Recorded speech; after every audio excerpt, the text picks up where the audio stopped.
saudara-saudari yang terkasih di dalam Yesus Kristus Tuhan kita.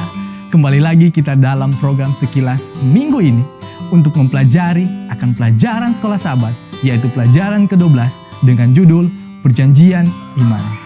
Ayat hafalan di dalam pelajaran ke-12 ini terdapat di dalam Galatia 3 ayat 11. Dan bahwa tidak ada orang yang dibenarkan di hadapan Allah karena melakukan hukum Taurat adalah jelas. Karena orang yang benar akan hidup oleh iman. Nah, pelajaran ini membahas mengenai iman. Bagaimana di dalam kehidupan kita sehari-hari, pasti kita memiliki tantangan, permasalahan, pergumulan yang kita alami. Mungkin di dalam keluarga kita, mungkin dengan orang tua kita, kakak, beradik, atau saudara-saudara kita. Mungkin juga dengan pasangan kita, istri kita, suami, atau pacar kita. Mungkin juga di dalam gereja kita, dengan anggota-anggota jemaat, atau tua-tua jemaat, atau siapapun di dalam gereja kita. Begitu juga mungkin kita mempunyai permasalahan, pergumulan di dalam pekerjaan kita atau bisnis kita. Mungkin bisa jadi dengan rekan kerja kita, atau atasan kita. Mungkin juga dengan klien kita, atau dengan customer kita. Atau mungkin pergumulan permasalahan dengan teman-teman sepergaulan kita, atau siapapun itu. Pasti kita merasa kapan pergumulan ini akan berakhir. Sehingga seiring berjalannya waktu, membuat iman kita menjadi lemah dan berpikir, buat apa lagi kita harus sabar? Buat apa lagi kita harus berdoa? Buat apa lagi kita harus berdoa secara terus-menerus? Dan kita berpikir bahwa Tuhan sudah membiarkan kita. Dan seiring berjalannya waktu, kita harus percaya bahwa seperti yang di ayat hafalan katakan tadi, bahwa orang yang benar akan hidup oleh iman. Kita harus percaya bahwa semua yang terjadi di dalam kehidupan kita, itu semua demi kebaikan kita. Karena masalah yang kita alami pasti akan bertumbuh di dalam iman. Bayangan Kalvari atau bayangan salib Kristus membuat diri kita sadar akan siapa kita. Karena sebagai manusia, dari semua yang kita hadapi di dalam pekerjaan atau aktivitas kita, mungkin kita pernah merasa bahwa kita sudah pernah dihina, dikucilkan, atau mungkin dianggap remeh sama orang lain. Sehingga kita lupa semua yang kita alami tidak sebanding dengan apa yang dialami oleh Yesus Kristus. Dia juga dihina, diolok-olok, dikucilkan, bahkan dipukul, dicambuk, sehingga disalibkan juga padahal dia tidak bersalah. Dia rela mati demi saudara dan saya. Kasih Allah dan Yesus kepada kita semua melebihi apapun yang ada di dunia ini.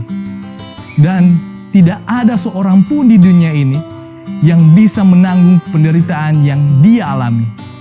Jadi bayangan Kalvari itu menjadikan iman kita lebih sempurna di dalam kehidupan yang berdosa ini. Pelajaran selanjutnya yaitu perjanjian dan korban. Di dalam 1 Petrus 1 ayat 18 dan 19 berkata, sebab kamu tahu bahwa kamu telah ditebus dari cara hidupmu yang sia-sia yang kamu warisi dari nenek moyangmu itu. Bukan dengan barang yang fana, bukan pula dengan perak atau emas, melainkan dengan darah yang mahal, yaitu darah Kristus yang seperti anak domba yang tak bernoda dan tak bercacat. Ketika perjanjian Allah dengan manusia telah dirusak oleh dosa manusia itu sendiri, maka Allah telah mengorbankan anaknya Yesus Kristus di atas kayu salib untuk menebus dan menyelamatkan kita semua. Jembatan untuk mencapai perjanjian kekal antara Allah dengan manusia telah hancur karena dosa. Tetapi Allah membuat jembatan yang baru yang tidak akan rusak atau hancur oleh dosa. Dan jembatan itu adalah Yesus Kristus itu sendiri. Jadi siapapun yang mau memiliki janji kehidupan yang kekal harus melalui Yesus. Karena Yesus adalah jalan satu-satunya. Tanpa Yesus tidak ada seorang pun yang bisa datang kepada Bapa di surga. Pelajaran selanjutnya mengenai iman Abraham. Di dalam Kejadian 15 ayat 6 dikatakan, lalu percayalah Abraham kepada Tuhan, maka Tuhan memperhitungkan hal itu kepadanya sebagai kebenaran.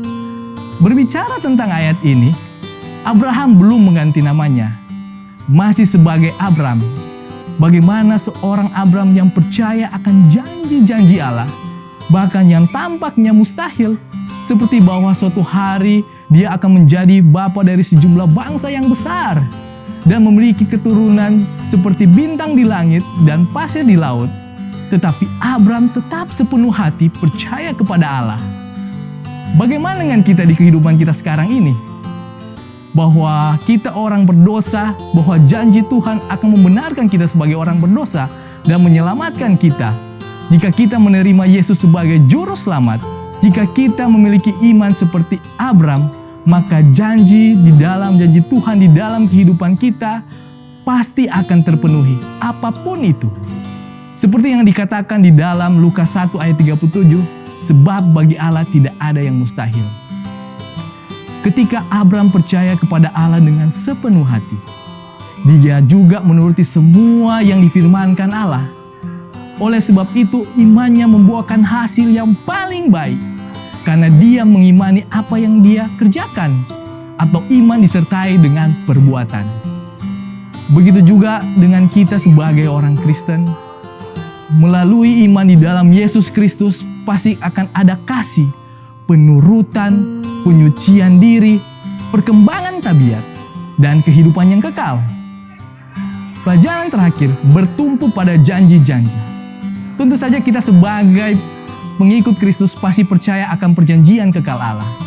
Tetapi bagaimana cara kita untuk mencapai hal itu? Untuk mencapai hal itu, kita harus selalu mengucap syukur akan segala hal.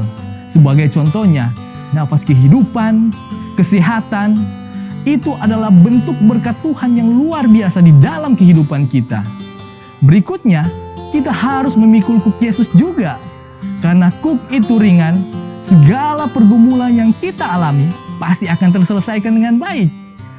Dan juga kita harus lebih memilih Yesus daripada dunia ini, agar kita selalu memiliki damai sejahtera dari surga. Dan yang paling penting, kita harus selalu merendahkan diri di hadapan Allah dan menjadi rupa seperti seorang hamba. Seperti yang dikatakan dalam Yohanes 14 ayat 1, janganlah gelisah hatimu, percayalah kepada Allah, percayalah juga kepadaku.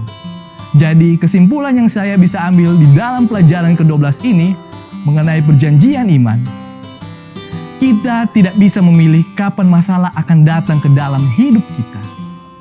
Yang bisa kita pilih sebagai orang yang benar adalah tetap memandang pada salib Yesus.